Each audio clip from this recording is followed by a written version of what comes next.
now we got to redo the whole shit that I said. I don't think there's going to be one episode that we do this to where we don't have technical difficulties throughout the whole fucking thing. The fabled very first episode that we did that we didn't record. But people on Twitch saw. No one knows about that. Damn, spoiling it. Well, anyways, fuck it. I want to fucking...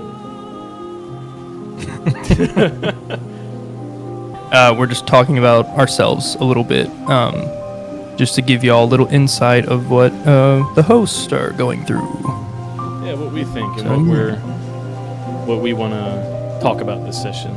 We'll still answer questions if you guys have any, and we'll still talk about it. Oh yeah, of course. Primarily, yeah.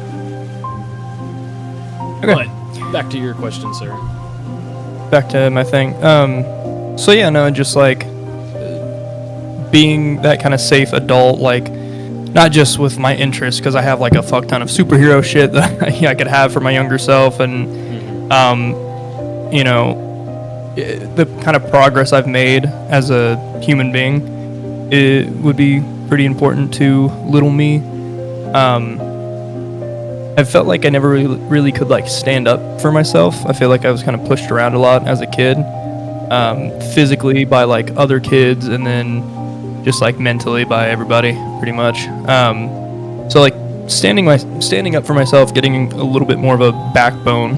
I say a little bit more as if I'm not a man now, you know. But you know, just I'm a man. So just that kind of stuff is really important. But it's also like the whole being a better person for your past self, like kind of being trying to be the ideal version of yourself now that kid you, or not even like fully kid, but like maybe teenager, younger you, being trying to be the person that your past self aspired to be. That was always really important to me. I feel like I've definitely like grown a lot over the years. So, what about you? I would say maybe. Maybe. Would my younger self be comfortable around me? Is that was the question? Yeah, like, would they be comfortable around you? Would they be kind of proud of the person you are now? You know?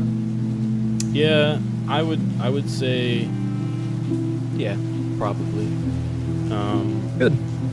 Growing up, I didn't like adults at all. I didn't like teenagers. I didn't like 20-year-olds because I didn't trust any of them. They were all liars in my eyes, and I think that stems with, something from my childhood and all that, and mainly the people that I hung around with back then. But it was really difficult for me to trust in an older person. Nowadays, I feel like my younger self, if he knew it was me, then yeah, absolutely, I feel like he would. Because, like you said, I wasn't really into fucking football and Jordans and Yeezys and all this other shit when I was a kid. I was into, I liked Dungeons and Dragons, and I liked Magic the Gathering and anime, and I wasn't allowed to like those things when I was younger, to the public eye at least. So now, I don't give a fuck. I don't fucking care what anybody says about my hobbies. I'm gonna play D&D. I'm going to have this fucking podcast. I'm going to play Magic the Gathering, and I'm going to go to the gym and do all these other things at the same time, and fucking love doing it. I feel like my younger self would be very proud of, what I no longer let affect me, like other people's opinions. I don't give a shit if you don't like Dungeons and Dragons and anime. I'm still gonna do it. My younger self was so prone to giving up on the things that he loved to appease other people. And it wasn't until I really turned, I want to say like 19, that I started, bringing these things back and doing them all over again. So, Yeah, I think that he would be comfortable. He's got a lot of D&D figurines and miniatures that he can play with. So, Yeah. Good. no, that's a good question. It's hard to answer it really because I'm sitting here like looking at it from a logical sense. Like, I don't know. I didn't like adults when I was younger. My question that I have for this stream is,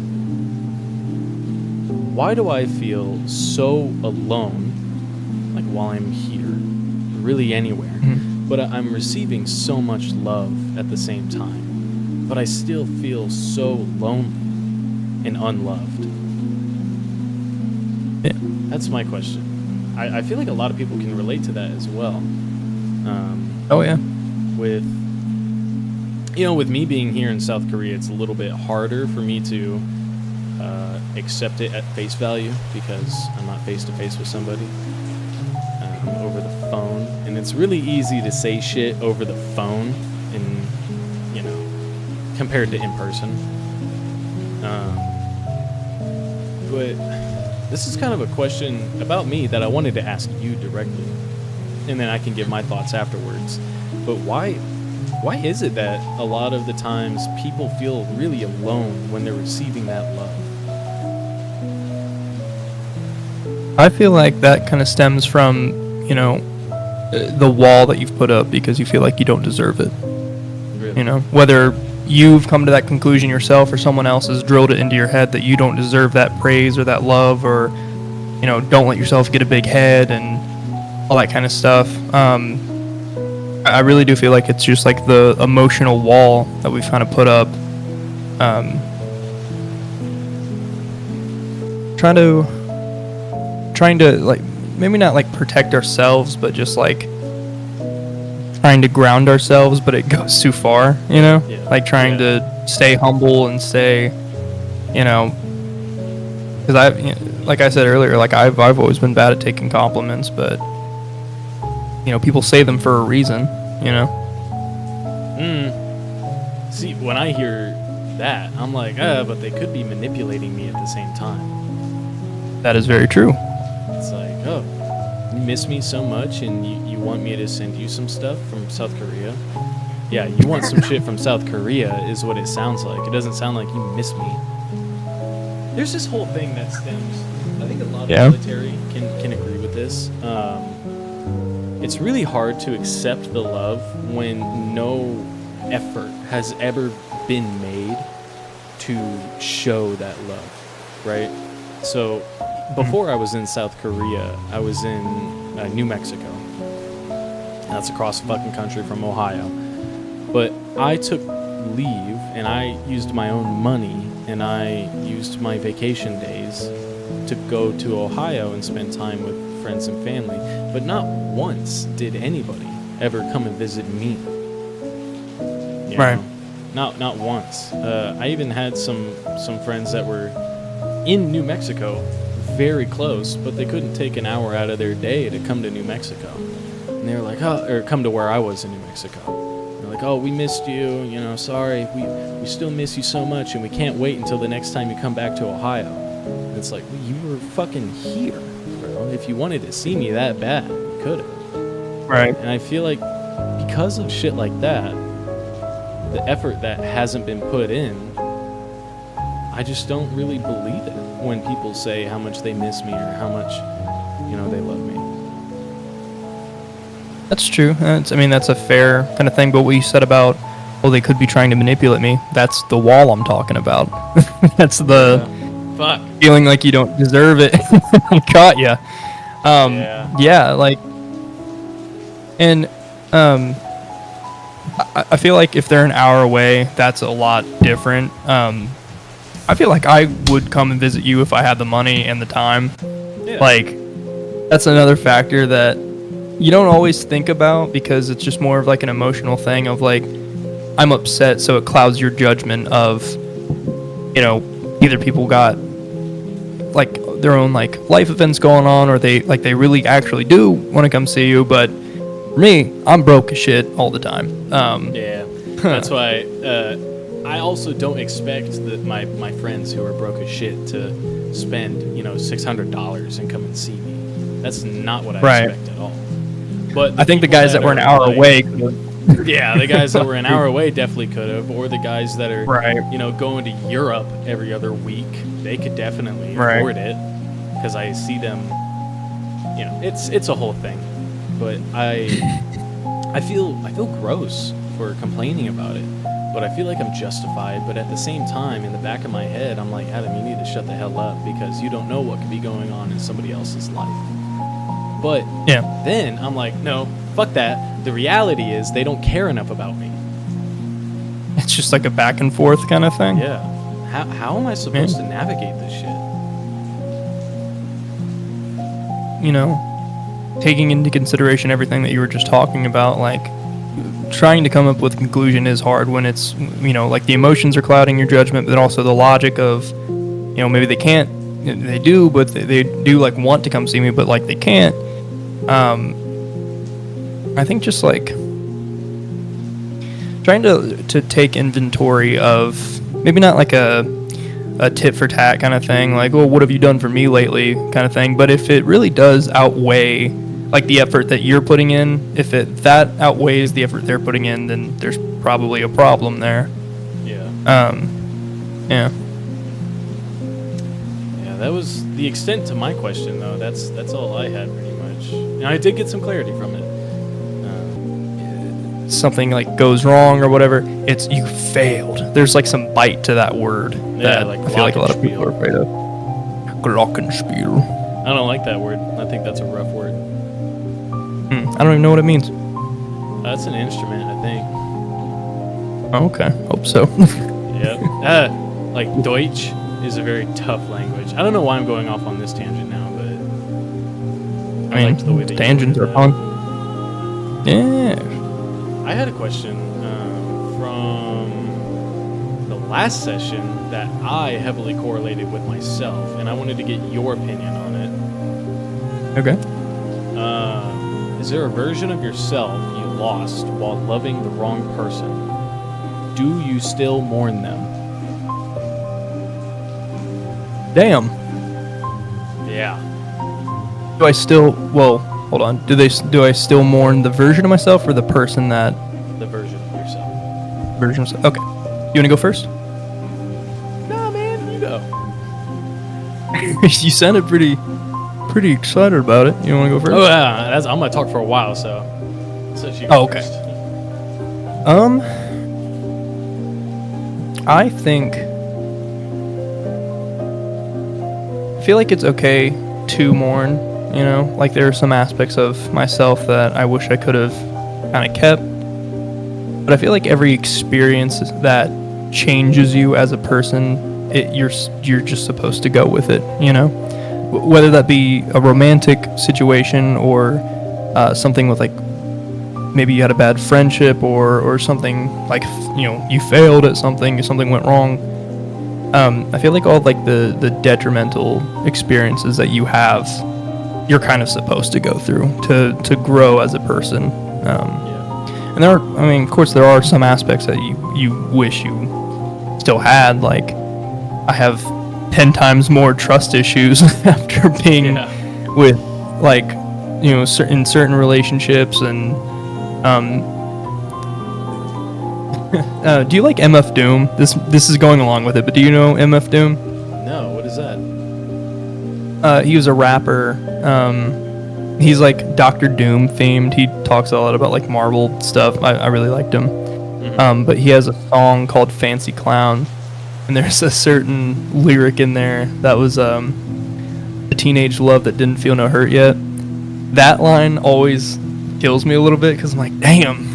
Like I feel like past them. Yeah, like teenage love and stuff. I feel like some people, it's not as serious as it felt when you were going through it. Like I look back on old relationships when I was a kid, and I was like, oh, it wasn't really that big of a deal. But on some aspects, yeah, it is a big deal. Like it does kind of shape who you are to a certain degree, or not who you are entirely, but like your view on relationships or trust issues or just like very specific things that get brought up years later where someone else does the same thing that you didn't like in the first relationship, and you're like, oh god, this is happening again, you know. Dude. I do miss having that, like, a big thing. yeah, I do miss having that kind of like there was no fear at first, or there was no, some of the things that I went through, like I feel like I'd be happier not knowing they existed, but they did prepare me for future endeavors. So yeah, Sharpie. that's my The follow. Oh, we got a new follow. hell yeah. Hell yeah. Hell yeah, I am Sharpie. You didn't answer one of the questions, though, or one part of the question, and I really want to see what you think about this. What's a version of yourself that you lost? So are there certain things that you used to do, or you used to love, or you used to anything really that you lost while giving your love to the wrong person? Well, yeah, I used to trust a lot more. Like, that's kind of, I guess I didn't word it right the first time, but yeah, like I used to be a lot more, not gullible, what's the word? Naive. Like I kind of missed the comfort in being naive to the kind of just horrors. I know it's a strong word, but horrors of dating. Yeah. You're saying HORRORS, right? Yeah. Not WH? Okay. But I was like, damn, no, dude, that's kind of fucking rough. No. That accent, I got that Midwest accent. No, horrors. I'm sorry, horrors. Hey man, we're gonna go down to a Rural King. I worked at Rural King. I'm getting PTSD flashbacks now. The chickens and the ducks. Do you know how many fucking baby chickens I had to bury, dude? I was so sad. Oh my god, man. Not even bury. I just threw them in a fucking garbage disposal. I'm not even kidding. Like, just Garbage disposal? like the crushing. That's you know, horrible, dude. It was a normal thing that we just did every single day. Glad I don't work there anymore. I am Sharpie. Convenient first time chat. Am I joining at Sad Boy Hour? After the entire podcast is Sad Boy Hour. The entire podcast is Sad Boy Hour. Yeah. Fair warning. This session that you joined on in particular, we're doing a lot of self-reflection. So yeah, you're probably gonna hit some sad boy shit, especially killing little chickens in a garbage press. Yeah, that's pretty depressing too. After a while, it's just kind of like I feel like one of those Vietnam vets in movies where I'm just like, it doesn't even affect me anymore. Give me a bottle of scotch and a hooker, and I'll be fine. Yeah. Bottle of scotch, a hooker, and pack a Marlboro River Hunter. It turns into like Stone Cold Steve Austin busting through the wall. Kill the chickens. Yeah. He's holding 2 dead chickens and he smashes them on his head. Like the fucking shotgun with the big. With the yeah. Jeez. Such a lovely image. Yeah, Steve Austin smash it through your local Rural King. Oh, jeez. What is he doing? Anyway, back to the serious sad boy segment. My cheeks hurt. Holy shit. I look red. Do I look red today? Wow, you look fucking beautiful. Oh, thank you. I look extra red. I look just like got a off work. sweaty white mess right now, so. But that's okay, because we're talking about the personalities and traits that you lost from loving the wrong person. Was 75% less red before I got my heart broken. Yeah, no, just having full trust and being naive. That's what I miss about past me, I guess. How about you? Do you think I'm that's ready for a good thing rant. to have though? Um, I think it's a good thing to have trust, but it's a bad thing to be naive, I guess. But I think there's it's like the comfort in ignorance is bliss kind of thing. Not knowing I was going to go through some of the experiences I went through, or not even knowing that, like, because I feel like when you're a kid, you see relationships on TV, or you see, healthy relationships being modeled by role models, authority figures, and all that. And you're like, oh, well, that's what I want. That's what I want my relationship to look like. And then you get into it and realize relationships aren't that simple. It's not like a fairy tale kind of thing. Yeah. Because I feel like after every Disney movie, they never really show what the relationship is like after they get together. You know what I mean? Yeah. A few months into Rapunzel and the other guy, like they're like arguing and shit. That's, Which I mean, arguing. Oh, there was this song that this girl wrote. I'm mad at Disney, they tricked me. Yeah, it was some song like that, and it's kind of like low-key exactly what you're talking about. I am Sharpie in the chat. The dating in Korea isn't any better, bro. I'm not dating in Korea. I have a girlfriend back home in the United States that I'm doing long distance with, but I have heard that dating in Korea is terrible. So, yeah. But is that all you had for that question? Pretty much, yeah. Alright. Version of myself that I lost while loving the wrong person. Back when I was younger and I was dating somebody else at the time. I used to be a lot more fun. I think that was the main thing. And maybe it's just a part of me growing up at this point, but I used to be a lot more fun. I used to be a lot more, I want to say, rambunctious at times. My humor was a little more sporadic to where, I would even enjoy being around myself in those moments because I didn't need a life of the party. I could be the life of my own party. I could entertain myself just fine. And through loving one of these people that I dated in the past, it completely killed that part of me because it was mentioned that, they're like, oh, they were saying this to hurt me. I don't genuinely think they meant this, but they're like, you're not funny. I hate it when you do shit like that, blah, blah, blah. And maybe they were being serious. I don't know. But when you laugh at all of my jokes or when you tell me how funny I am, and one of the reasons why I love you so much is because you're so funny, you can make me laugh. And then you just turn around and say that shit. It took me a little while, but nowadays in my dating career and even in my lifestyle, I just don't really have that much of a sense of humor anymore. Like, I can laugh and I can have fun and I can find things funny, but I guess it's more guarded now. I don't want to make jokes around my love interests, over the past few years. But I've taken more of a serious tone when it comes to dating and even friendships. It's like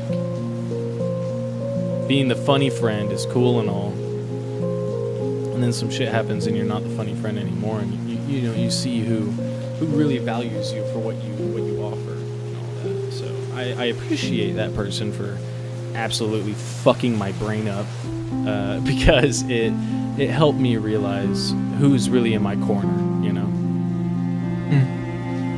Do I mourn that part past or that past part of me? Yeah, sometimes. Because I don't like having to walk on eggshells in my own mind. Where I think of something that could be potentially funny or could, like liven up the mood of mine and my partner's day or my friends, and my body will not let me say it because I'm so scared of the repercussions that will come for saying it. Every time I think back to what that person said, it really just digs at me still to this day. Yeah. I just a quick follow up for both of us, really. Yeah. Do you think you can regain that eventually? Maybe with like maybe healing yourself, or maybe just like kind of finding the right like energy, like right partner, right people in your life, not just romantically, but just, do you think that's going to come back? Yeah, absolutely. I think it is coming back right now. Even while I'm overseas and I'm thousands of miles away from my partner, you know, they have been the most mature person that I've ever dated. But at the same time, they can laugh and they can have fun and they can humor me as well. Which, I'll be honest, I had a lot of my girlfriends in the past could make me laugh because they just weren't funny. This one's actually pretty funny. That's a requirement for me. Really? I need to be around funny people. I'm not gonna lie, yeah. Like I feel like I'm not interested if you can't make me laugh or laugh together at least. Also, just something you said that kind of perked my interest. You're like, oh yeah, she's the most mature out of my partners, but she can still laugh and make jokes. I don't think maturity and humor are, they have to go hand in hand. I feel like you can still be mature and have a great sense of humor, And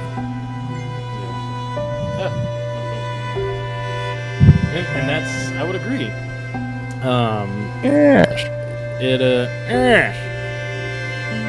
Someone who is mature and can do all these mature adult things, but can also, put up with me doing a gorilla walk around the house and, like speaking in weird voices, and they do it back sometimes too.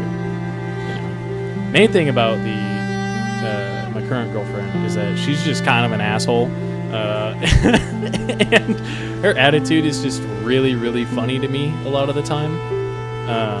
She doesn't disrespect me in any way or anything like that. I don't want to put that, indication out there. She's very respectful to me. She respects me a lot, but she's just kind of a dick at the same time. Welcome to Roll for Reflection. I fucking hate my girlfriend. She's so mean. She makes me cry. She is mean.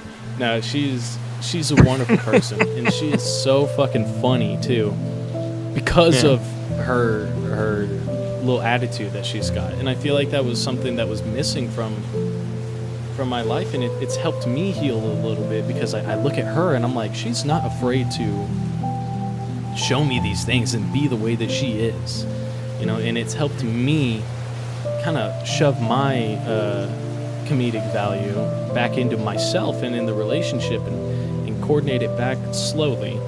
But it's been really healing. And even doing the podcast with you, being able to joke around with you about the dumbest shit, like fucking Steve Austin cracking and shotgunning 2 baby chickens, I'm gonna draw that immediately after we get on. Please do that. make that the profile picture for our Instagram, please. Roll for reflection under it. No one's gonna get it unless they watch this episode. Exactly. But yeah, even with you, it's definitely recovering even now, because of us making stupid fucking jokes all the time, and just talking about random shit. It's like what I felt originally was oppressed, and now it's no longer that way, and it's being revived a little bit. Good. No, I definitely have my own red flags.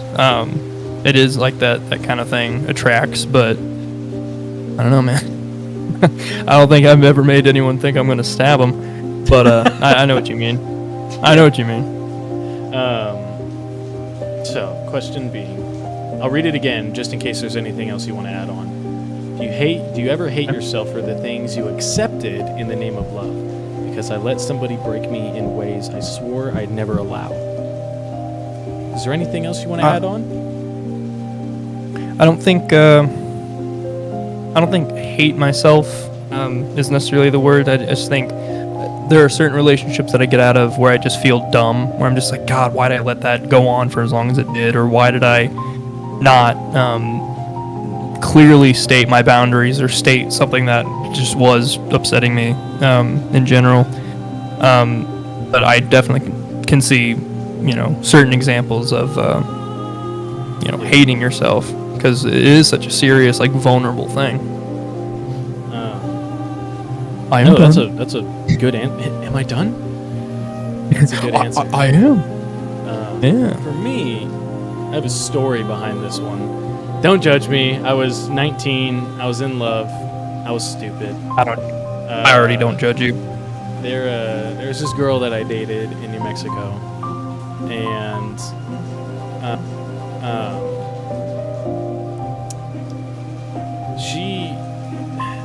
she was one of those people to where she was younger than me. She was like barely 19. She was 18 actually. I was 19, and she pretended that she was like 26, and that she had these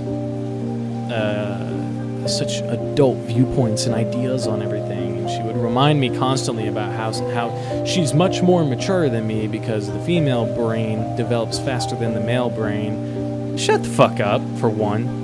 And for two, she would constantly remind me of these things. And I would accept it, I was also in a very bad way at the time. So I would be a liar if I said I didn't depend on her for certain things. And I remember I was, for one of the things that I let go of myself was my dignity, pretty much. I was being talked down to almost every day by this woman, and I accepted it. Because in the back of my mind, I was like, she may think that way, but I don't agree with it. I can just say, yeah, happy wife, happy life type deal. But in the front of my brain, I was like, this fucking hurts. I hope that she'll stop this soon. And then there was this time where I was taking a vacation back to Ohio. And she was like, hey, one of my childhood friends is going to be staying at the house. I'm like, okay, who is it? She's like, oh, it's such and such. And it was a dude. And I was like, okay. I'm assuming he'll be on the couch. She's like, no, he'll be on my bed. I'm not shitting you. She said, that might be you stabbed someone. Yeah. I changed my mind. He'll be on my bed. And I sat there and I looked at it for like 5 minutes before I responded. And I was like, she's joking, right? And I was like, are you joking? And it all boiled down to, well, we used to do it all the time when we were kids, blah, blah, blah, blah, blah. Keep in mind, this is the same guy that was, like, begging her to take him back while we were dating. And she was like, he's not going to do anything. He respects the relationship. Fucker did not respect the relationship. And I'm sitting here. It doesn't matter whether no. he. Oh, sorry. Go. Real quick, it doesn't matter whether the other person, the third party, whether they respect it or not. You should have fucking respect for the relationship, not you, but like the girl. Yeah. Like, yeah, that's ridiculous, dude. And there was no respect, and I sat back and I let it happen. I left, and I tried to convince her otherwise, and I was like, look, we both know what's going to happen, this and that, and I was like, it's not it. And the stupid thing that I did was I believed that she genuinely thought he wouldn't do anything, when I should have been like, she knows exactly what the fuck she's doing. She's just manipulating me. Yeah. And that's the number one thing I let go of, was my need for respect. And there was no respect. Now, I cut the relationship off after she finally said, we're doing it. He's sleeping in my bed. But it took a while. It took like a day or two. Now, this was before it ever actually happened. But I went on vacation. I came back, grabbed all my shit, and I left. For you. And that self-respect was no longer there. It was gone. I was like a broken version of myself. And even in recent times, it it's almost like a trigger for me when I don't get that respect. I'm not asking like, make me some fucking lemon water that I can dunk my face in at 3 in the morning. That fucking guy, whatever his name is. So specific. You know what I'm talking about, though, right? That fucking giant jack dude. You know, it's not respect like that, but I need those common respect, common courtesies and respect. You know, if I don't have it, I get very nervous and angry. You were saying it earlier. It's those triggers that make us kind of fall right back into those lapses. Yeah. It's recovering though. I can say that out of all of these questions that we've been asking each other, at least I can see the recovery in motion, and I hope you can say the same thing too. Maybe. Maybe. I just think I have a. I think I just have a type. I feel like every relationship I've been in. I'm not saying this is everybody. Obviously, like not every person I'm going to be with is going to have the same thing, but it's just kind of funny, reoccurring thing of. I feel like every girl that I've ever dated is like hung up on their exes, and they won't stop talking about their exes or thinking about their exes, and then they talk about, and then I hear updates about their exes' lives while I'm in the relationship, and I'm like, hey, why do you know that? Why are you keeping tabs? Obviously, that's not everybody. I don't want to be one of those podcasters like, dude, fucking women. No, it's not. That's all I'm saying. But like, women. I feel like I just have a bad habit of falling into that same. Do you ever hear the phrases that are like red flags at the beginning of a relationship? Like, they'll just say like the same thing, and it just feels like deja vu with a different person. Like I feel like I've heard so many times, "You're the first guy to treat me right." Yeah, no, run away. You've heard that? Yeah. I've heard that too many times. I don't know. I don't even think I do much. I think I just don't cheat and beat on them. I think I'm doing the bare minimum.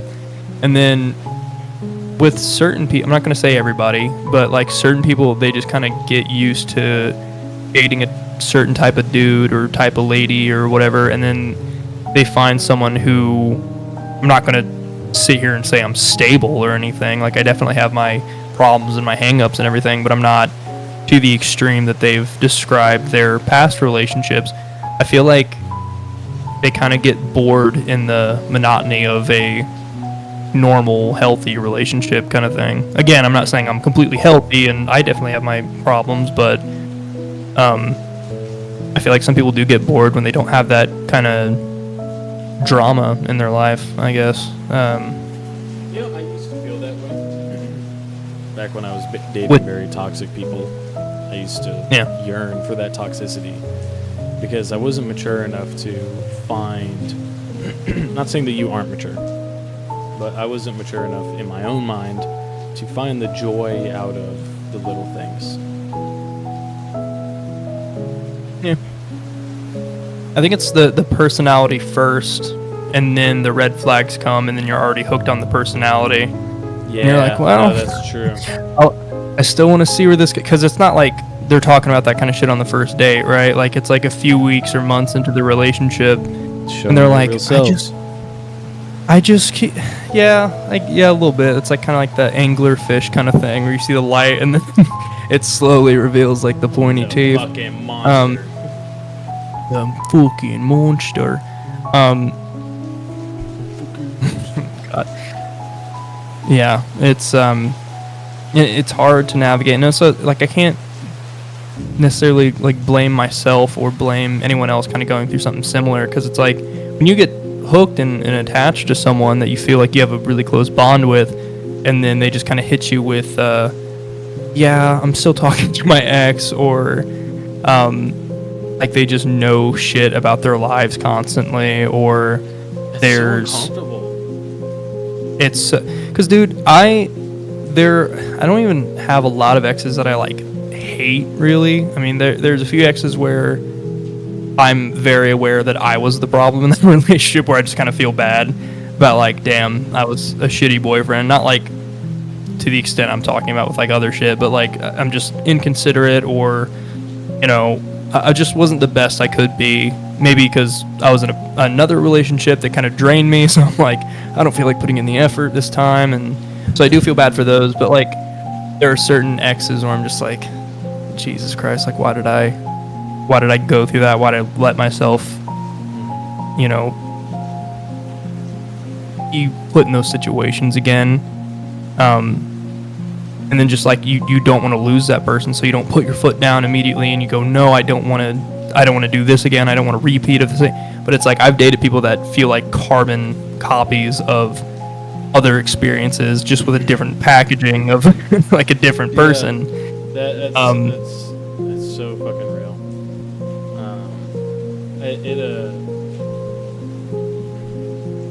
You're saying a bunch of shit that I if you would have talked to me about this stuff 10 months ago, I would have related so much more to it. Yeah. But you're absolutely right in these points, and it's so shitty how we're stuck, like, in our types, you know. But have you ever thought of exploring outside of your type? I mean, well, yeah. I'm not even talking about like a physical type. Like, I feel like I like all tons of different types of people.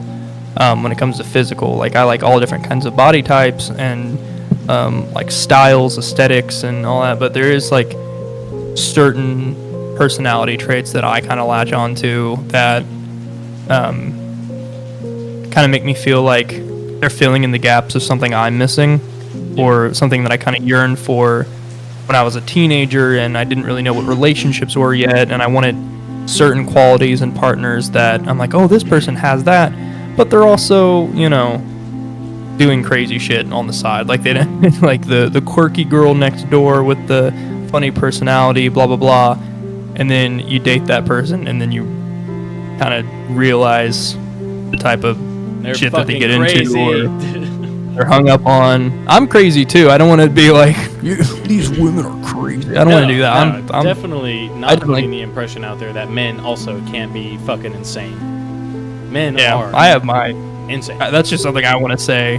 Moving forward, is I know I definitely have my red flags and my, you know, shitty qualities that I try to work on. But if you take some advice from me, if you want it, yeah, of course.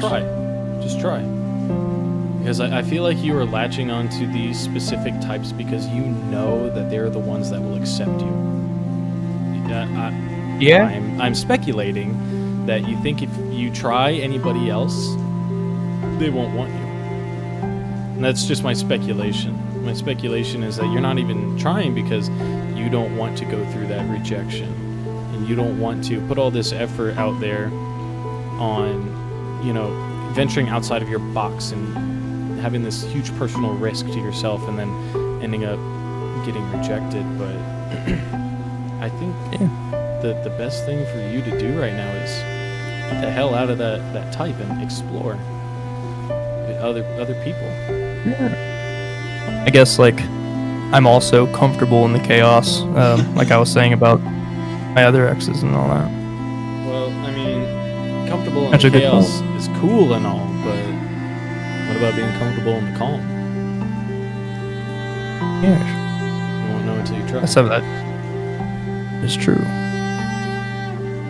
I'm gonna date a super country girl that rides horses and lassos people. That's what I'm gonna do. You're gonna go for that? Do it, dude. Yeehaw, baby! Shit! Yeehaw! Sugar! Yeehaw, sugar! Yeah.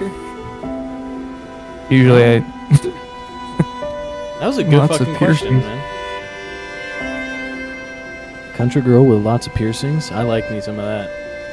No, I'm saying my normal type is lots of piercings and, you know, well, eccentric personalities. Let's move on to what you got. Okay. And how many more questions do you have? I just have this one. I didn't do a lot of questions because this last one is I was going to go off on a pretty long tangent about it, Okay. and then ask you what you think. So this is going to be the last question because we're already rounding up pretty longer than our usual sessions. So Damn. we'll drag this one out for a little bit, and then that'll be the end of session 4. Okay. Who are some of your favorite fictional characters, and how is fiction so important for communication? What I mean by that. One, I already, before you tell me your list of people and how you relate to them, I feel like I already know like one or two. But Really? Who? I have. I feel like Captain America is the first one, or at least on the list. No, I think you're bullshitting. me and you have talked about. Okay. So, I think the first kind of basic one that, I mean, everyone kind of knows about me. I have been obsessed with Batman for years, since I could not even talk. The good old days when I couldn't speak. Yeah. But, something that I really love about Batman, I mean, other than the whole aesthetic of him and the cool gadgets and the fighting styles and all these like weird little training things that the comics have shown him to do. The reason he dresses like a bat, the whole bat theme, is because when he was a child, he was deathly afraid of bats. So he's going to use that fear and mystique of I'm a giant bat to like scare criminals. He turned all that negativity of the fear of bats and then losing his parents and the fear of letting crime happen to other people, wanting to kind of stop the cycle of violence. He takes all that negativity and he turns it into something positive. And that's something I've tried to do for all of my life, Yeah. I feel like every episode I can't go without saying the word art. I'm just like an artsy douche. No, that's one of the big things that you bring to the table that is very appreciated. Yeah. We love so, you like, for who you are, Isaiah. Good. So like writing, heavy metal songs when I was a teenager, or just drawing or painting in recent years, how I feel about certain things. Like I've painted very gory, graphic things that kind of are an outlet to get all that emotion out. Hello? Yeah. You had a picture that you wanted to show the podcast a while ago that you never did. That is true, because it's not finished yet, so I might wait until it's finished, because it's okay. pretty good. Pretty excited about it. I just haven't finished it yet. Alright. I knew you were going to bring that up. But yeah, no, so just like turning all that kind of pain, or like one of my stand-up sets, like 5-minute sets, I have topics for whatever night I'm doing. I was going through a really, really hard time when I wrote what I'm talking about. I did a 5-minute set exclusively about suicide and mental health, and I did it at Wiley's Comedy Club. Yeah. It was one of my favorite memories of just being alive. But I remember the night that I wrote those jokes, I was driving home at like 2 in the morning. I was working third shift at that time, and I was just distraught, and I was pretty close to that edge. And I remember just taking up my notebook and just writing down, taking these horrible, awful thoughts that you're not supposed to joke about and turning it into pretty damn good bits that got some good applause at Weiler's. So, yeah, just like, that's a big thing I love about Batman, turning all that negativity into something good. Another character, Red Hood, like Jason Todd? Yeah. Or, yeah. So, for those who don't know, and basically for people who have lives and don't read comics all the time, we get it. You weren't good at sports. Sports ball. Jason Todd is the second Robin. Batman has had like a million Robins throughout the run, 4 main ones. He's the second Robin after Dick Grayson, the first one. And so, he was the second Robin. He was kind of known as the black sheep of the family. He didn't really listen to anything Batman said. Like, he would give him orders, and then he would be like, no, actually, I want to do it my way. And a lot of fans in the 80s and 70s and all that was their Robin, they kind of hated that. They were more used to Dick Grayson, who was like the goody two-shoes, always listened, was a good soldier and all that. They didn't like this Robin with an attitude. Yeah. And he was kind of labeled for the longest time as just the shitty Robin. Like the too angry, never listens to anything, bad attitude Robin that no one liked. And there was actually a poll that they took where you could call 2 different numbers, and you casted a vote whether Robin lived or died, and then that sparked the. You do not. That's what the fuck? Yeah, back in, I think it was the 70s. I can't remember when Death of the Family came out. Death in the Family. But you could call a line and be like, I want Jason to die or I want him to live, and a lot of people voted for this kid to die. I'm getting to a point. That's just some DC lore for you. I'm getting to a point. Just need to describe him. So he dies. Years later, they bring him back as this like villain / anti-hero, the Red Hood. He gets resurrected, and he kind of has these plans to take down Batman, and then they fight, and it's a whole thing, and then eventually he joins the Bat family. What I'm getting at is, from the moment like I first learned about Red Hood and his storyline and kind of the different aspects of his character, I really connected with him because I feel like what we talked about in a previous episode, I had a lot of like built up anger as a kid that I felt like I was never allowed to express. I was always kind of shut down either by like my friends or family or other people that you're just not allowed to show those emotions. You can be happy. You can be happy. That's about it. I don't know why that was so limited, but like you were condemned if you were sad or angry or confused about something. Like, so the fact that he was the Robin that kind of stood his own ground, and he wasn't necessarily like the bad Robin. He wasn't the act out kid, but he just did things in a way that he was passionate about, and he kind of followed his own path and then got scolded for it. I really liked that. He was known as like the angry person, but he's not even like that angry of a guy. In modern comics, he just, some shitty things happened to him. He got it out in the whole villain era, and then he's back to being an anti-hero. So I really just related to that. And then him feeling like he was compared to the first Robin, who was boy wonder, the best kind of guy. He always felt less than. He always felt like he had a standard to live up to. And that's another thing that I've kind of felt. Whether it be like living up to the kind of like golden standard that my family kind of like wanted me to be as a kid. I feel like, I don't know if anyone else kind of went through this. I've talked to a few people that also had this, but you were labeled the good child or the golden child, and I felt like I heard a lot of like, you're the glue that holds this family together.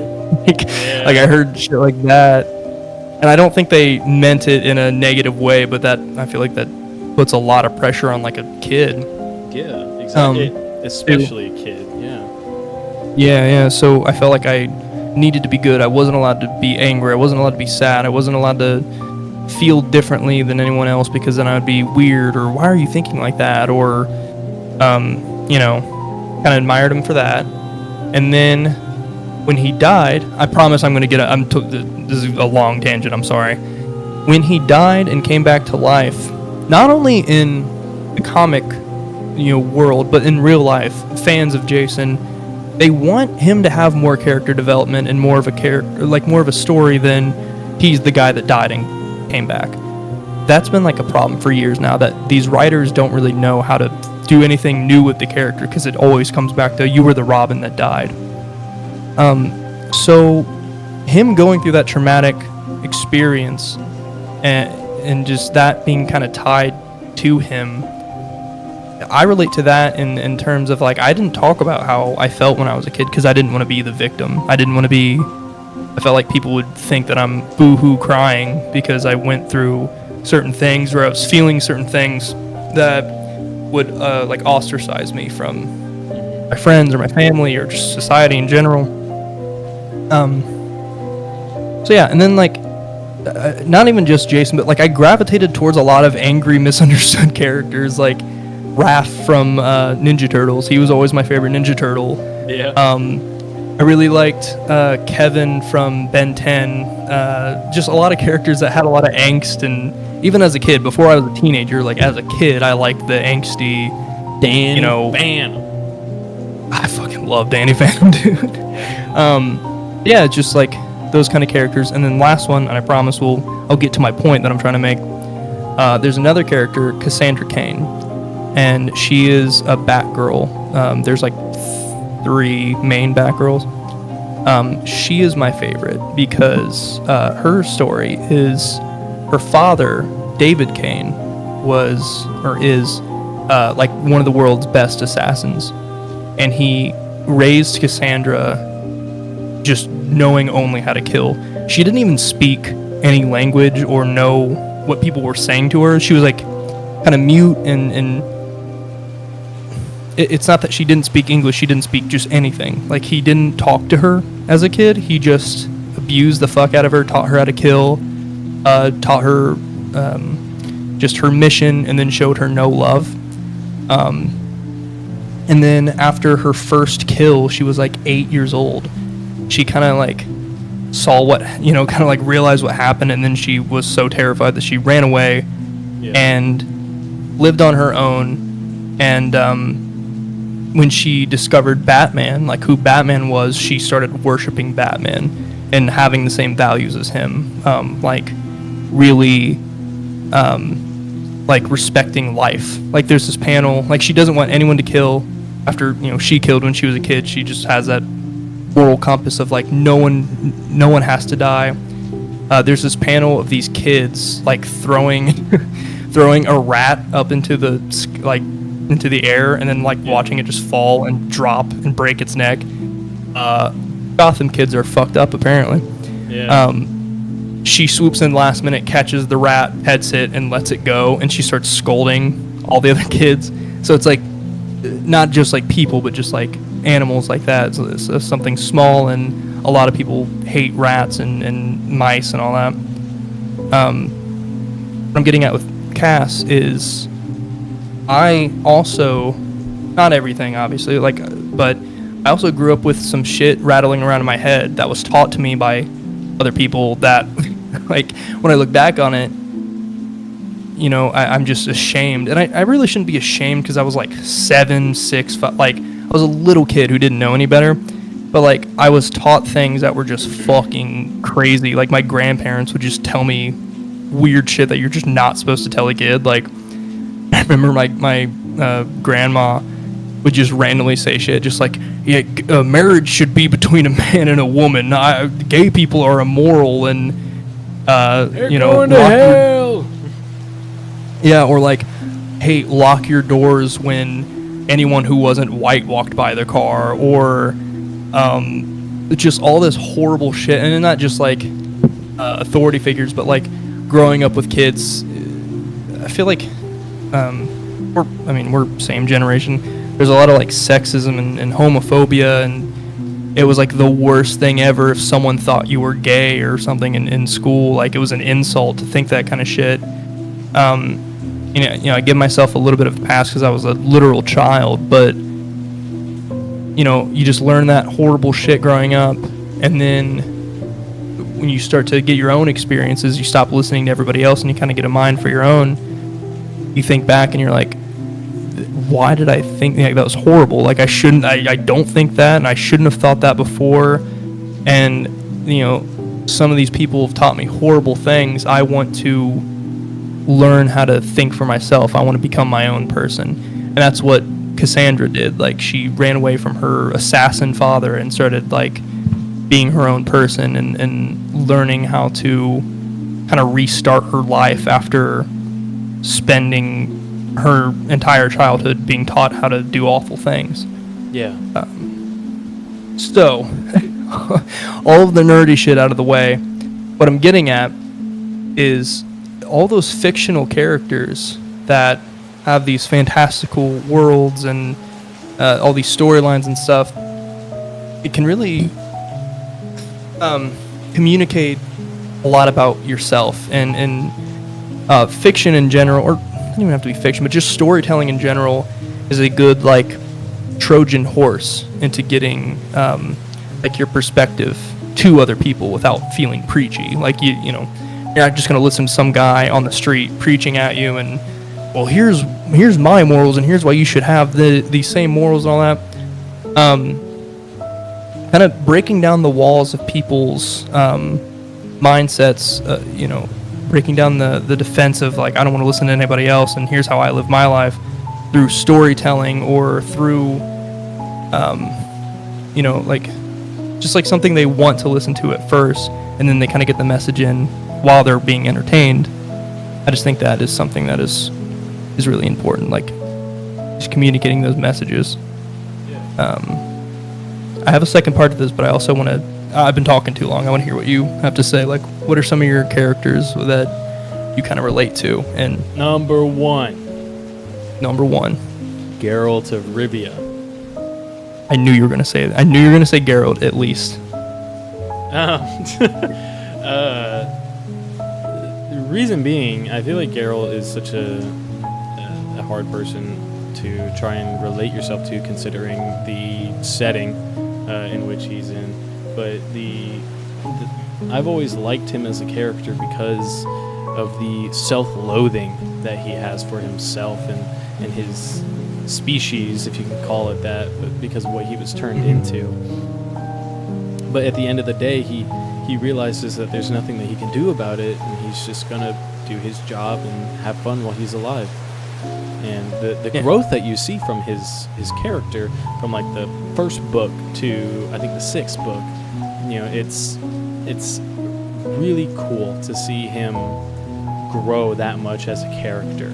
And even now, to where the books are done and the Netflix TV show is shit, but now we're looking at the fourth Witcher game, where Ciri is now the main character, and it is so cool to see Ciri.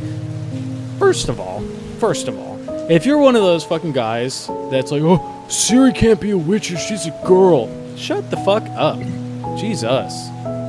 I'm so excited, dude. I'm so fucking excited. The trailers look so good. She looks badass, dude. Yeah. But, you know, Geralt found himself in a situation to where he was taking care of others when he was already being a Witcher, inherently taking care of others by killing monsters. But now he is taking care of this little girl, not only for the fact that she is somebody important, but also because he is able to look past his own self-loathing and do what he needs to do to protect somebody that he loves. Yeah, that's why I like Geralt so much. Number 2, Captain America. What? Telling you, we've talked about Captain America before, and I just want to know why you like him. But go ahead. Why, do you not like Captain America? I love Captain America. He's my favorite Marvel character. I said earlier, I was like, I think Steve Rogers, Captain America, is on your list, and you were like, no. I lied. But I'm a sucker for a good love story. And I remember watching the first movie of Captain America and then binging all the way to the end of the Avengers, and you know, when he decides to go back in time and grow old with his partner and all that. It's been a minute, so I don't remember her name, but Peggy, I think. Yeah. Peggy And Carter. He hands off the shield to fucking Nighthawk or whatever. And what's that Falcon. guy's name? His name's Sam Wilson. He's Falcon. Falcon. I don't watch Marvel that much, if you couldn't tell. I just started watching the Spider-Man movies again. But Nighthawk is so No, I'm- disrespectful, dude. who's Nighthawk? Nighthawk. I think that's another like a different obscure Marvel character, but That's it's like not. a It's not D-list Sam Marvel Wilson. character. He really is yeah. What, Sorry, I what didn't is mean the to- other Robin called? The blue and black one? Nightwing. Nightwing. Okay. At least I didn't call it Nightwing. Nightwing. But no, that I'm a sucker for a good love story, and I feel like having that. He's such a genuine guy, along with being the strongest, because he was able to, achieve such a feat of even wielding Mjolnir, which is supposed to not happen. And I like to think it's through his actions and being a good person and how willing he is to sacrifice himself for others. And that's why he was able to wield it. Other people may disagree and be like, well, actually, it's because... And I'll stick to my opinions. But him just going through so much traumatic shit and having so much pushed down on him, but still protecting those people that hurt him. And I find myself doing that a lot of the time, to where, people will use me and they'll hurt me, and I am aware that they're doing this, but I'm going to be the bigger guy, and I'm not going to let my feelings get in the way of making sure another human being is okay. And some people may find that ignorant on my part, and some people may call me stupid for doing that, but I believe that everybody gets a fair shake, and I believe that just because you mess up once doesn't mean you can't be given another chance. Now, if you do it again, then it's kind of one of those, well, I tried, but you're really making it hard for me to give a shit about you. But yeah, I'm a sucker for a good love story. He's a great guy. Yeah, those are my two. The last one I have is really fucking nerdy and cringe, so I don't know if I want to say it or not. You kind of have to now. If I just nerded out for like 30 fucking minutes about Batman characters, you need to work with me here. Most detailed D&D character that I have ever made. And his name is Tagon, and I have been making this character over, I think, like 6 different campaigns for the past 8 years. This character has existed for a long time, but I've been using him on all those other campaigns, and everything that he has done in these past campaigns is his past, and now he has moved on to something else, and he's here now.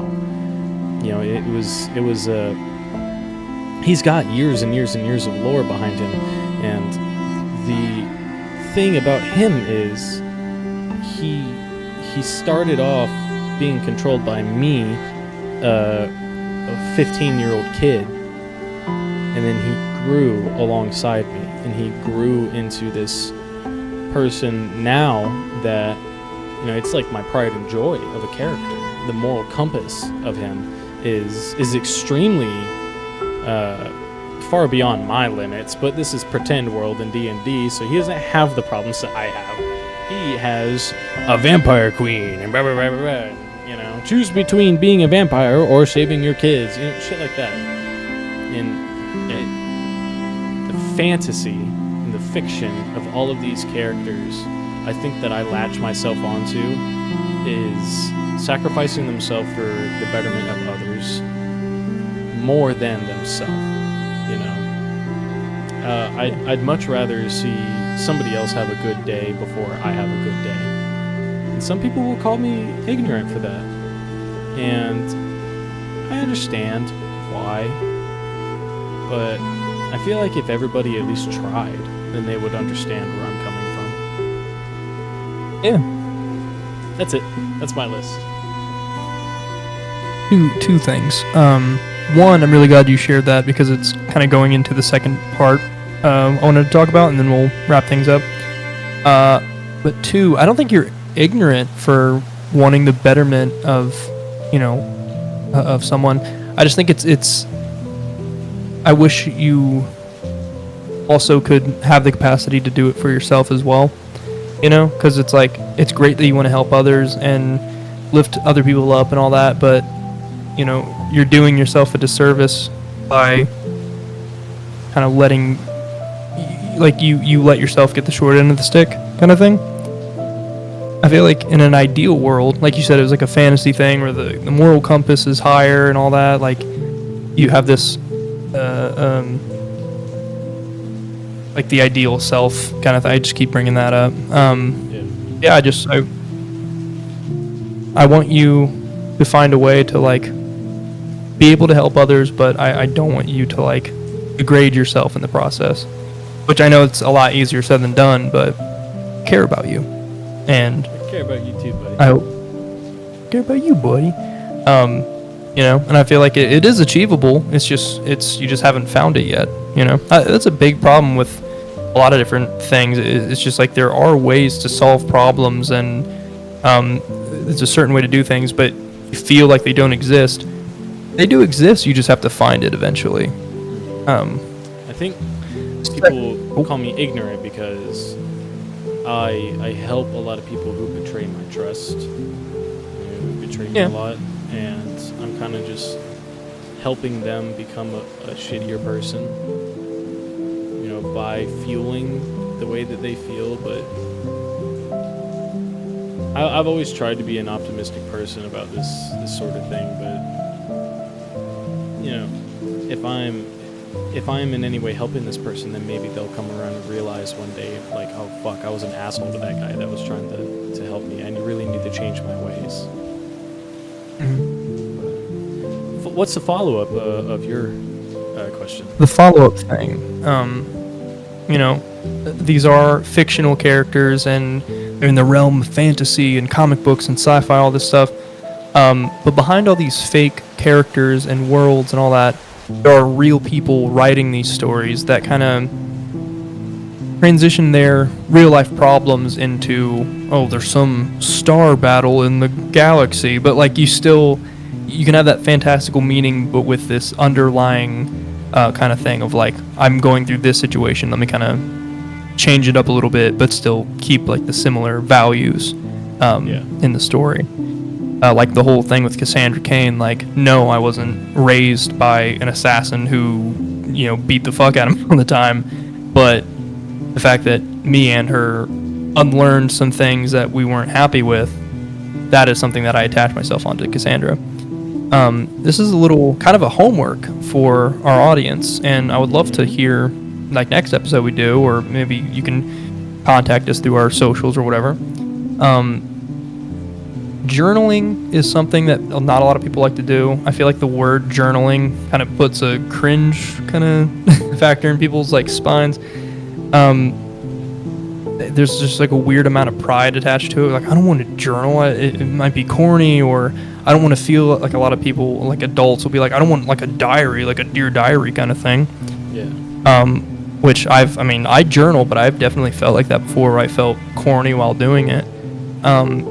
What I want people to do is kind of like a writing prompt using a fictional character, either one that already exists that you like you can take Batman or whoever, and try to take a situation that you're stuck on in your life and kind of write it out and kind of, almost like a what would Jesus do, but what would Batman do, or what would Captain America do, and just like try to like talk it out with yourself that way. I'm not saying you're gonna get the result you want or you're gonna get an answer, but like framing it in the world of like lowering the stakes and framing it in the world of fantasy, you can kind of come to questions to ask yourself that you wouldn't ask yourself on a normal basis.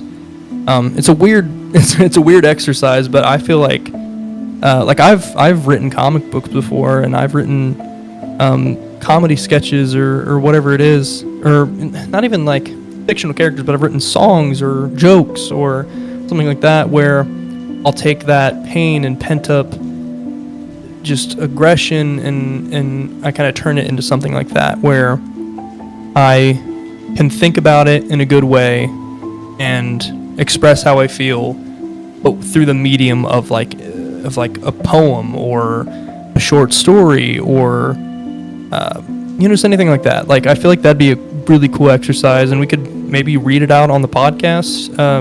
That'd be awesome. I'd Next love to do that. episode, or like we can dedicate a whole episode to just reading those stories. That's just something I was thinking about today. Like, try to journal through the lens of a different character, or like, what was your character's name that you made up? Tagon.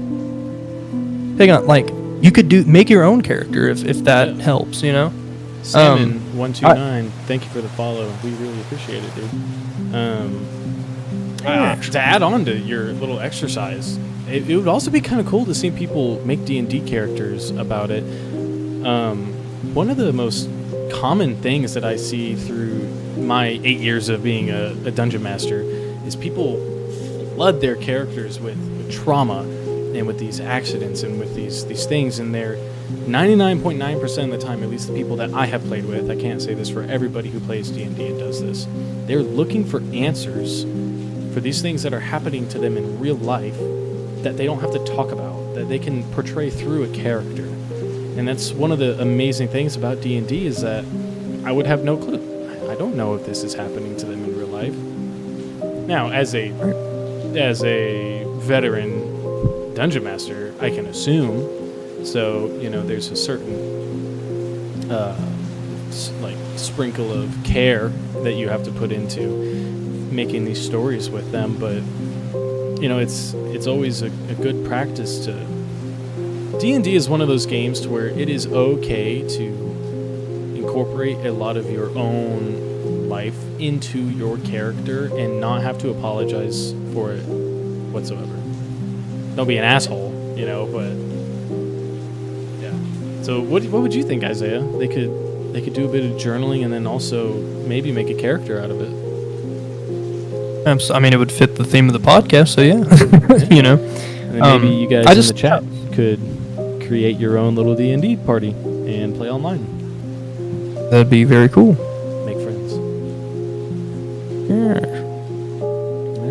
So that was my very long tangent, and I could go into depth of every other character that I relate to and go more in depth in the characters I did talk about, because I'm a huge dork, and it's even affected certain things that have happened in my real life, like about 2-3 years ago, and this is going to be corny, you can make fun of me if you want.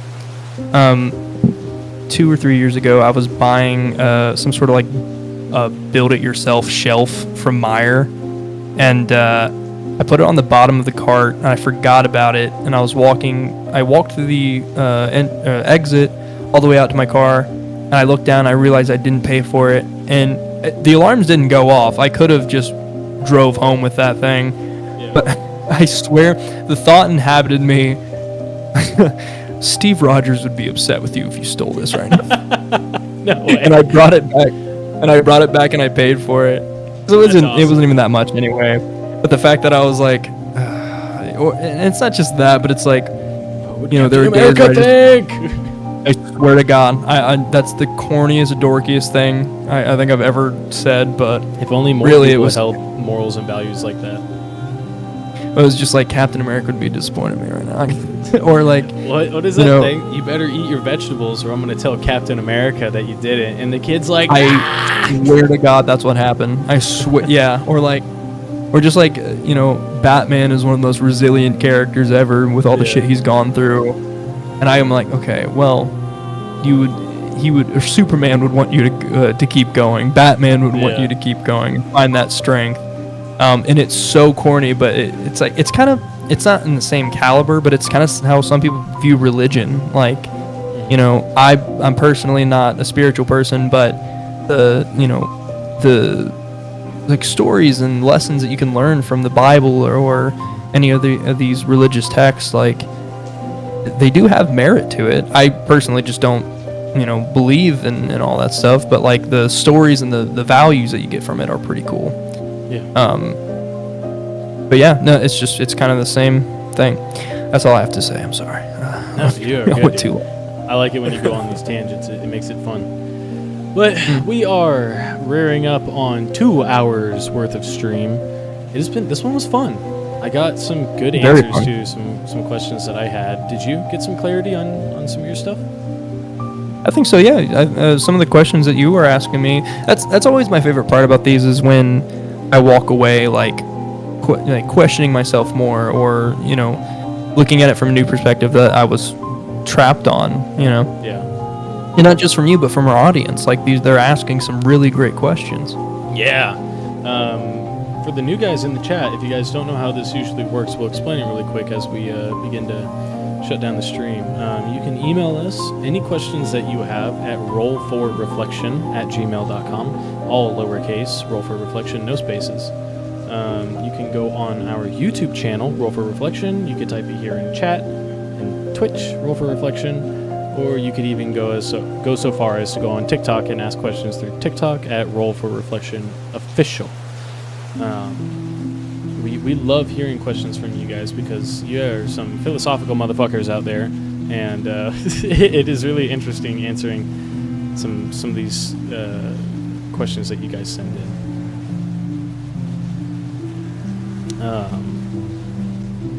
Oh, you joined the Patreon. Awesome. Thanks, dude. We appreciate that a lot. Hell yeah, dude. For the Patreon, just remember that we need that $500 goal by the end of the year. That will be donated to the American Association for Suicide Prevention. Videos will be uploaded on the YouTube channel tonight for me, tomorrow for everybody else. And then Isaiah is going to be working on something. I promise I will. He'll be working on the Instagram, and we will have some TikToks posted up, and it's going to be a good time. But Isaiah, do you have any closing comments before we end episode 4? I had a really good time, and thank you for letting me ramble about superheroes. I will gladly do that more in the future. Yeah. But yeah, you guys have your homework. I don't know if we're gonna do homework every week, but dude, write those stories if you think it's a good idea, if you think it's fun, and I think if we get enough stories, we can dedicate like a whole episode to just reading those off and kind of seeing what we think the lesson is, or the what they were going through. Like analyzing all the short stories would be really fun. It would be. Yeah. Yeah, that's all I gotta say. Stay tuned, be ready, because maybe this week there will be more streams coming of us playing a game, playing a little vidya game. You never know. Keep your notifications on. Only 60% of you guys have the notifications on for Twitch. Turn those notifications on for when we go live, because we're going to try and be consistent with the day, but that may not be a thing because of the time difference. But yeah, if you guys want to see us play games like Repo and Peak and some other stuff like that, definitely turn that notification on and hop in. Other than that, I had a great time. I hope that everybody has an amazing day. You guys are always welcome at our table. Yeah, do your homework for Isaiah there. But all right, see you guys later. Bye-bye. Bye, guys. All right, stream ended. Hell yeah. That was a good one.